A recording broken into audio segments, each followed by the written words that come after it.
Bueno, yo quisiera, he titulado esta reflexión como el oxímoron de la merimna. Puede sonar un tanto extraño, ustedes saben, un oxímoron es una aparente contradicción, ¿no? Por ejemplo, es un recurso literario, se habla de un segundo eterno, de un silencio atronador, parecerían ser cosas opuestas, pero que tienen un sentido literario, ¿no?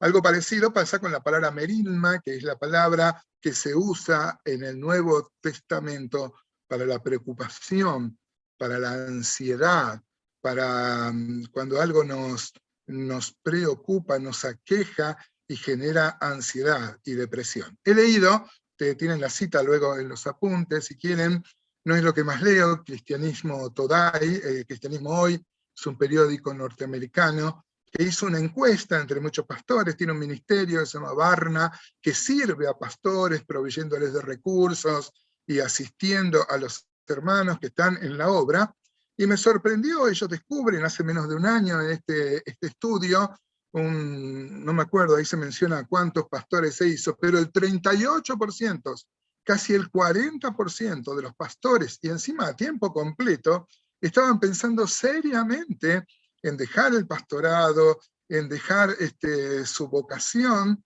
por una saturación, por eso que llaman en inglés cabeza quemada. Hay muchos hermanos que han sido muy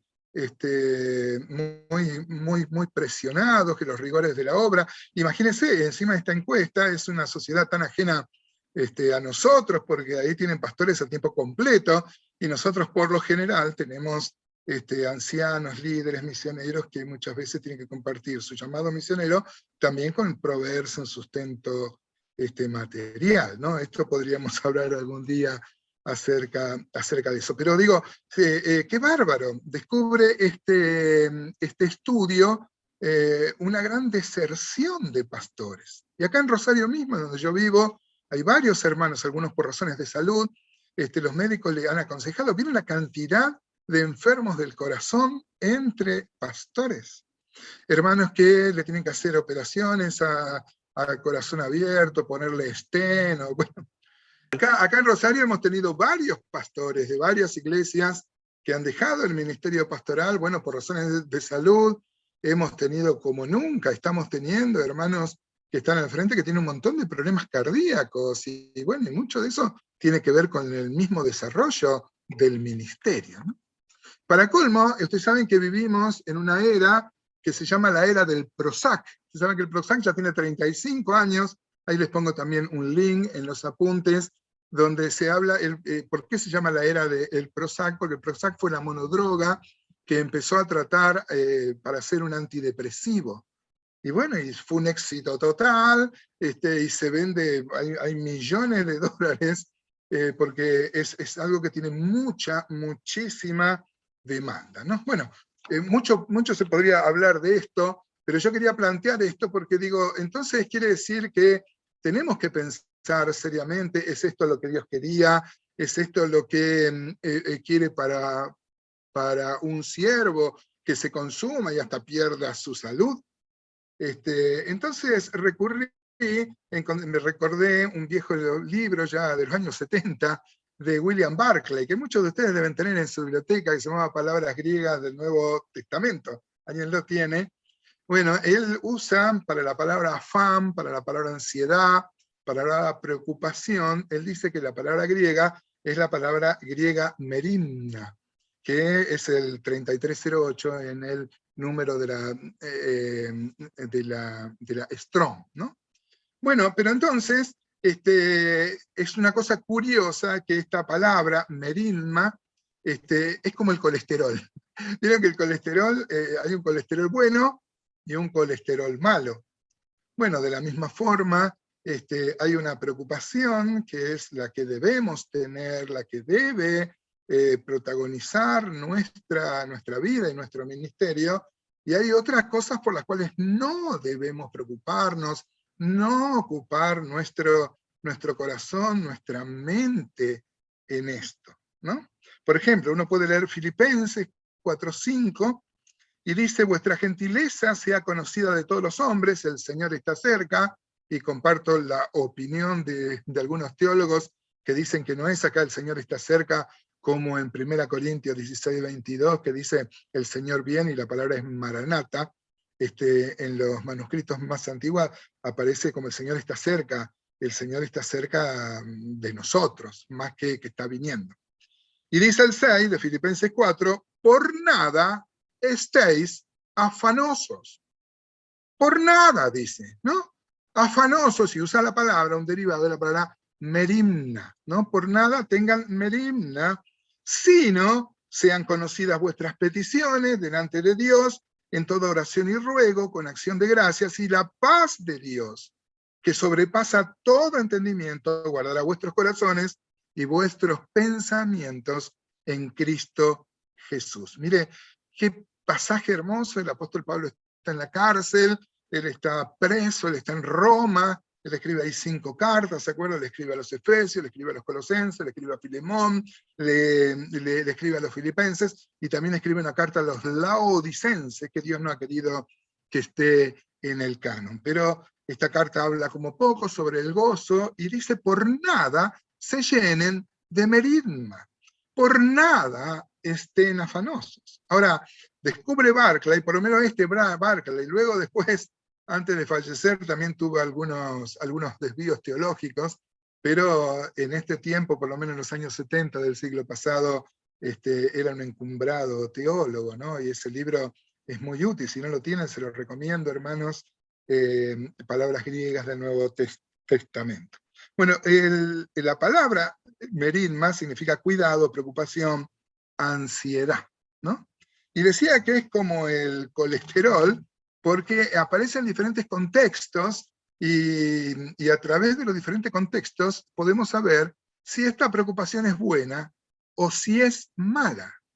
Vamos a ver primero los textos en donde Dios nos incita, nos manda a no preocuparnos, a que estas cosas no llenen nuestro corazón, a que no llenen nuestro corazón de meridma. Por ejemplo, son siempre erróneas y desatinadas la ansiedad y la preocupación que provienen de enredarse demasiado en los asuntos de este mundo. ¿Se acuerdan en la parábola del sembrador, en Mateo 13, 22? Dice que el que fue sembrado entre espinos, ¿se acuerdan que un sembrador salió a sembrar?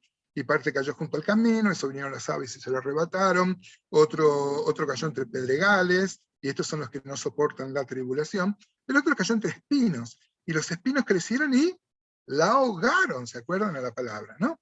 Bueno, el Señor mismo interpreta que el que fue sembrado entre espinos, este es el que oye la palabra, pero el afán de este siglo. Ahí aparece la palabra meridma. Y el engaño de las riquezas ahoga la palabra. Mira que se compara la meridma, a la preocupación, con el afán de las riquezas. A veces, hermanos, yo he visto que el querer afanarse, el querer tener cosas, es verdad, queremos tener confort, queremos dejarle algo a nuestros hijos, pero muchas veces esto nos hace embarcarnos en una... El apóstol Pablo dice, ¿quién quiere enriquecerse? Y todos levantaríamos la mano, ¿no?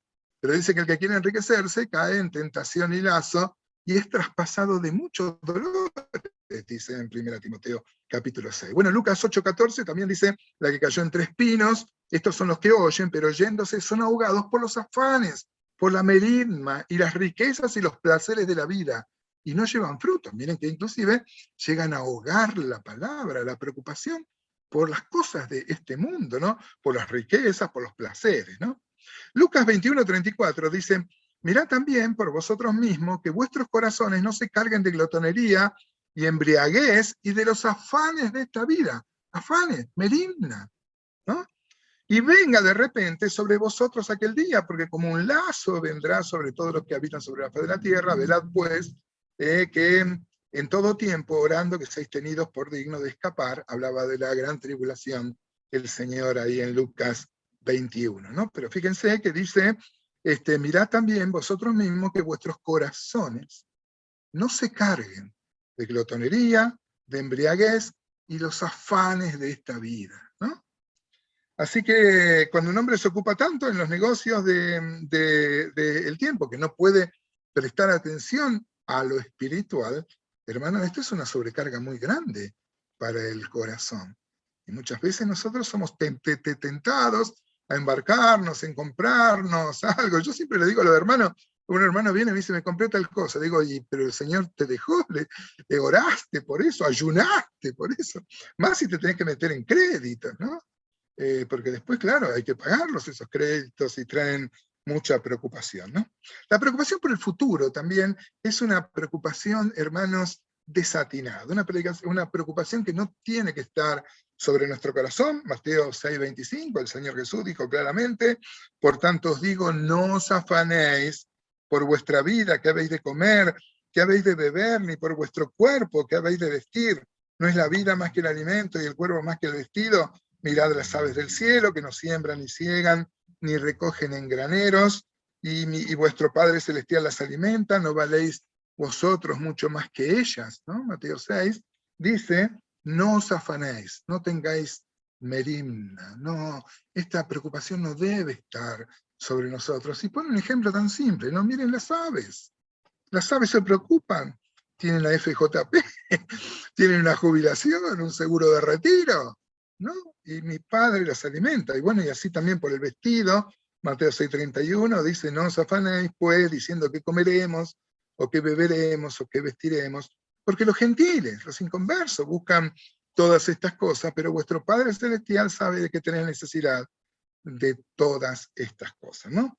Así que esta preocupación es desatinada y debemos evitarla en nuestro corazón, ¿no? También la preocupación es desatinada cuando significa derrochar energías por algo no esencial. Por ejemplo, ¿se acuerdan del caso de Marta y María?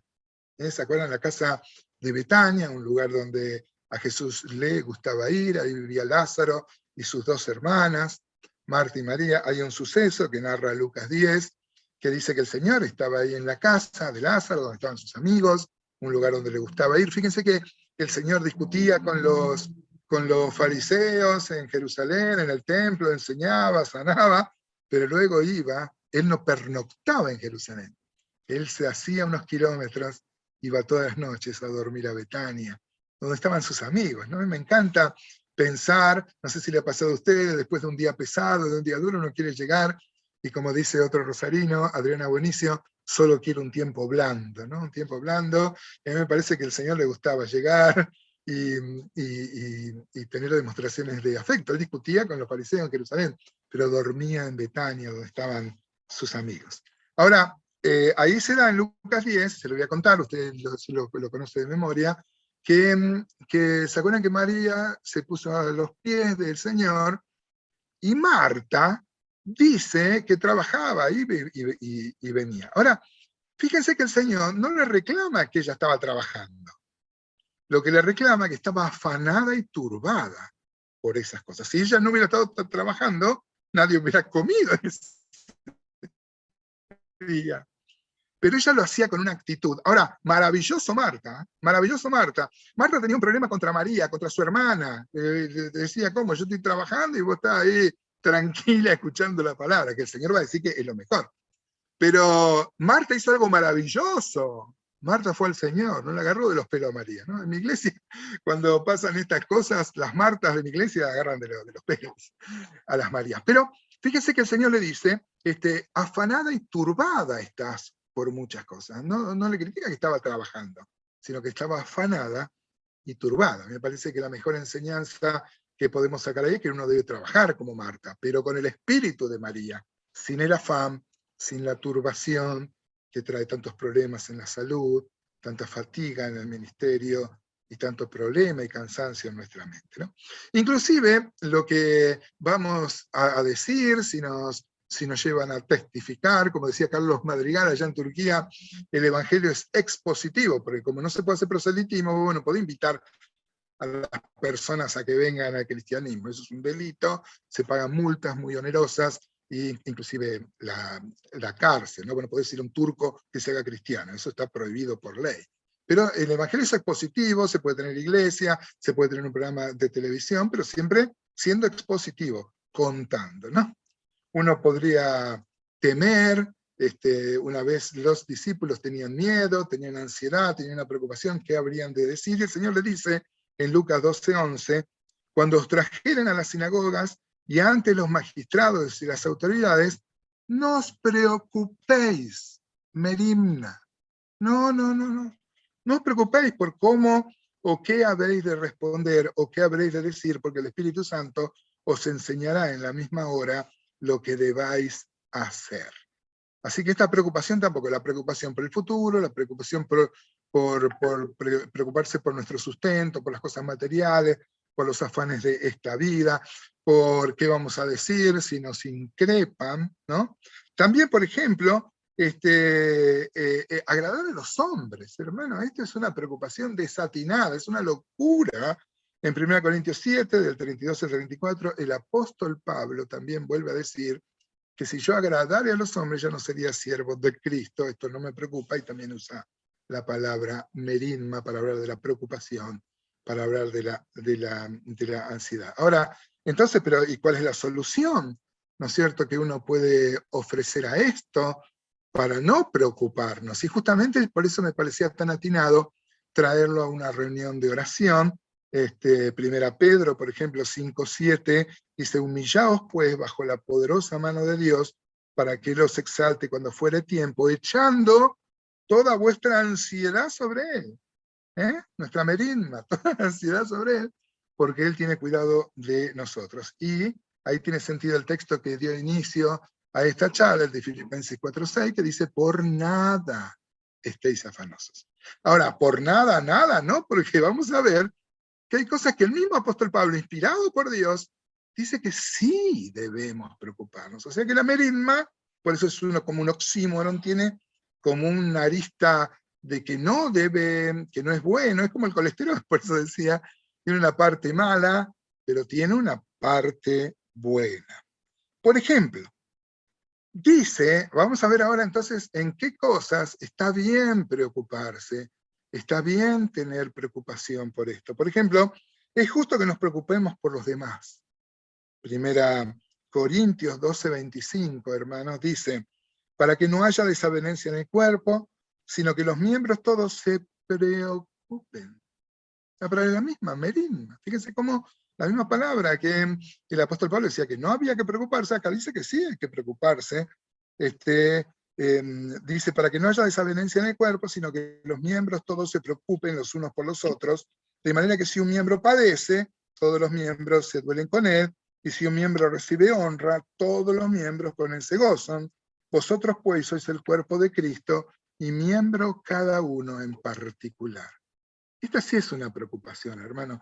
Por eso nosotros tenemos en el ministerio pastoral, en el ministerio en el liderazgo, pendulamos, tenemos como un péndulo, ¿no? Entre no preocuparnos demasiado, cosa que nos afecte a la salud, pero no caer en la indolencia. Hermanos, debemos preocuparnos por los hermanos. Debemos preocuparnos. Yo insisto siempre, les digo a los hermanos, los saludos, por ejemplo, son una parte muy importante de la reunión. La alabanza es muy importante, la palabra es muy importante, pero los saludos son muy importantes. Vos podés ver a los hermanos, preocuparte verdaderamente, qué tal, cómo está, cómo te fue en el médico. No, vamos a orar por eso.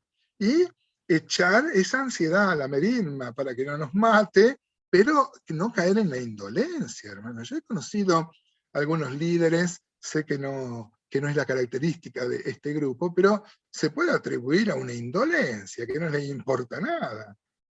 Son pastores porque predican la palabra, hermoso mensaje, pero luego nosotros creemos, hermano, que la tarea pastoral, como decía Abel Altares ya con el Señor, el pastor debe tener olor a oveja, ¿no? Tiene que tener el contacto, estar con las ovejas y preocuparse, ¿no? Por ejemplo, uno debe preocuparse por los hermanos en la fe. Mira lo que dice Filipenses 2:20 también, ¿no? Filipenses 2, desde el 19, podemos leer, habla de Timoteo. ¿Qué ejemplo, Timoteo? ¿No? Vaya a saber las cosas que llevaron a su madre Eunice a casarse con un hombre inconverso, diríamos hoy, dice la Biblia que era griego. No porque había nacido en Grecia, sino que era gentil, no era judío, ¿no? Y aparte vivía en Listra, ¿se acuerdan? ¿Se acuerdan? El apóstol Pablo llega en Hechos 16 a Listra y no puede predicar en la sinagoga como solía hacer cada vez que llegaba a una ciudad, porque los de la sinagoga estaban más familiarizados con la escritura. No pudo hacerlo en Listra porque no había sinagoga. Por Josefo sabemos que en la gran diáspora, en la gran dispersión, después de la cautividad de Babilonia, donde había 10 judíos, había una sinagoga. O sea, que no haya sinagoga en Listra, hermano, quiere decir que no había ni 10 judíos. Fíjense que Timoteo, cuando era chiquito, no tenía con quién compartir la fe. No le vamos a poner la culpa a Eunice, vaya a saber los motivos que lo llevó a casarse con un hombre así, pero que lo hable, que con un marido inconverso, diríamos, y sin un grupo donde poder desarrollar su fe, pudieron crear un hombre como Timoteo, ¿no? Pero Timoteo no solo aprendió de la Biblia, como dice el apóstol Pablo, has conocido las Sagradas Escrituras, las que te enseñó tu abuela Loida, tu madre Eunice, sino que él tenía una preocupación por los hermanos. Mire cómo lo va a contar en Filipenses 2:19. Dice, espero en el Señor Jesús enviaros pronto a Timoteo, para que yo también esté de buen ánimo al saber de vuestro estado, pues a ninguno tengo del mismo ánimo, y que tan sinceramente se interese, ahí está Merilma, se interese por vosotros. Porque todos buscan lo suyo propio, no lo que es de Cristo Jesús, pero ya conocéis los méritos de él, que como hijo a padre ha servido conmigo en el Evangelio. Mire lo que dice el apóstol Pablo. Dice que le va a mandar pronto a Timoteo, que tenía una merisma muy grande por los filipenses, ¿no? Ahora bien, dice el 21, porque todos buscan lo suyo propio, no lo que es de Cristo Jesús. Si hay una característica que tiene este mundo, aparte de ser la era de el Prozac, es la indolencia, ¿no? Como decía Dijépolín, ¿no? Cuando la suerte que es grela te largue parado, ¿no? Cuando estés bien en la vía, sin rumbo, desorientado, cuando no tenga ni fe, ni hierba de ayer, secándose al sol, cuando rajés los tamangos, con mi amigo Carlos lo sabe bien de memoria, ¿no? Cuando rajés los tamangos, buscando ese mango que te haga morfar, la indiferencia del mundo, que es sordo y que es mudo, recién sentirás. Verás que nada es verdad, que todo es mentira, ¿no? Casi uno diría la palabra de Dijépolín, pero una característica que el mundo tiene es la indolencia, la indiferencia del mundo, que es sordo y que es mudo. Amén. Pero el apóstol se refiere en el ambiente cristiano. Dice que no puedo mandarle a otro que tan sinceramente tenga merisma por ustedes. Que tenga una merisma por ustedes, porque todos buscan lo suyo propio y no lo que es de Cristo Jesús. Mire cómo homologa el interés por los hermanos al interés por lo que es de Cristo Jesús. Preocuparse por los hermanos es parte de la obra y es parte del amor al Señor, ¿no? Hebreos 6:10 dice que Dios no es injusto para olvidar la obra de amor que habéis mostrado hacia su nombre, sirviendo a los santos y sirviéndoles aún. Ese es el objetivo, ¿no? Uno ama al Señor y por eso ama a los hermanos, ¿no? Necesitamos a alguien que se encargue de los adolescentes, tenemos que buscar a alguien que ame a los adolescentes. No, tenemos que buscar a alguien que ame al Señor. Amando al Señor, va a amar a los adolescentes. Hebreos 6 dice que Dios no es injusto, porque la iglesia es injusta, hermano. La historia es injusta, toda crónica, todo raconto, siempre dejamos a alguien afuera, ¿no? Pero Dios no es injusto para olvidar la obra de amor, y si verdaderamente hemos tenido la merisma por los hermanos. También es justo tener merisma y preocuparse, pero por la iglesia de Cristo, preocuparse y echarlo en oración, ¿no? Fíjese 2 Corintios 11:28, por ejemplo, dice, puede leer todo del capítulo 6 al capítulo 12 de 2 Corintios, lo que tenemos por lo menos como la segunda carta a los Corintios. El apóstol Pablo hace un raconto de su ministerio pastoral, ¿no? Y dice varias cosas, las cosas que le tocó pasar, los naufragios. Pero dice en 2 Corintios 11:28, y además de otras cosas, lo que sobre mí se agolpa cada día, la merisma, la preocupación por todas las iglesias. ¿Quién enferma? Y yo no enfermo. ¿A quién se le hace tropezar? Y yo no me indigno. Y si es necesario gloriarse, me gloriaré en lo que es mi debilidad. El Dios y Padre de nuestro Señor Jesucristo, quien es bendito por los siglos, sabe que no miento. Mire el apóstol Pablo, ¿no? El apóstol Pablo tenía ese cariño pastoral. Esto sí tenemos que tener, esta merisma, esta preocupación, y echarla en la ansiedad. Por eso la conclusión, hermano, de esta breve y desordenada reflexión, yo quisiera que reflexionemos que somos candeleros, pero no somos velas. Se lo repito, Somos candeleros, no somos velas. El candelero, ¿se acuerda? La menorá del tabernáculo tenía 7 brazos, era de oro, pero tenía unas copas, parece que tenía como medio litro cada uno, donde el sumo sacerdote venía y depositaba aceite, ¿no? Ese aceite se consumía y venía el sumo sacerdote y renovaba el aceite. Una vela ilumina también, pero a la medida que ilumina, se derrite, se deshace, se desvanece. Dios no quiere velas, hermano. Una vela ilumina. Acá se corta 2x3 la luz, yo oraba para que no se corte hoy. Y tenemos que usar vela. Y una vela ilumina, buenísimo. Pero nosotros no somos vela, hermanos. Yo he visto muchos pastores que como velas se han consumido, iluminando, se han consumido en el ministerio. Pero no somos velas, somos candeleros, tenemos que renovar el espíritu, más comunión con el Señor, echando toda vuestra meridma sobre Él, porque Él tiene cuidado de nosotros. Ojalá, hermanos, podamos saber por qué cosas preocuparnos y por qué cosas no. Por el dinero, por las cosas materiales, que no nos afanen, que no nos preocupen, que no nos llenen de ansiedad, que no nos dañen la salud. Si nos preocupamos por la obra, por los hermanos, y no solo por la obra local. Miren, el apóstol Pablo dice, mi preocupación es por todas las iglesias. Hay algunos que solo se preocupan por su iglesia local, y está bien, bueno, es un llamado.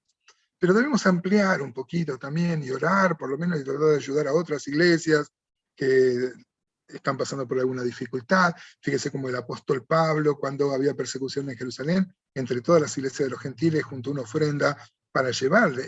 La obra es una sola, amados hermanos. Así que dijimos, ¿por qué era un oxímoron? Porque tenía una parte buena y una parte mala. La misma palabra, merimma, 3308 en la concordancia de Strong. Hay cosas, hermanos, que no debemos preocuparnos, hay cosas que sí. Y aún las que sí, debemos echarla en oración, tener una buena comunión con Dios. Yo les testifico, hermano, para mí se ha vuelto una necesidad tremenda, tener un tiempito a la mañana de comunión con Dios. Es mi cable a tierra, como decía otro rosarino, ¿no? Mi cable a tierra. Tener un tiempo de comunión. Si no, uno se transforma en un religioso, hermano. Yo aprendí de un hombre, don José Rosas, no sé si lo han conocido, Daniel Martínez lo conocía. Don José Rosas fue el hermano de Celsa, una hermana que fue esposa de uno de nuestros ancianos. Él me enseñaba y me decía, ¿hablaste con el Señor hoy? Yo digo, sí, yo era jovencito, sí, sí. ¿Y qué te dijo?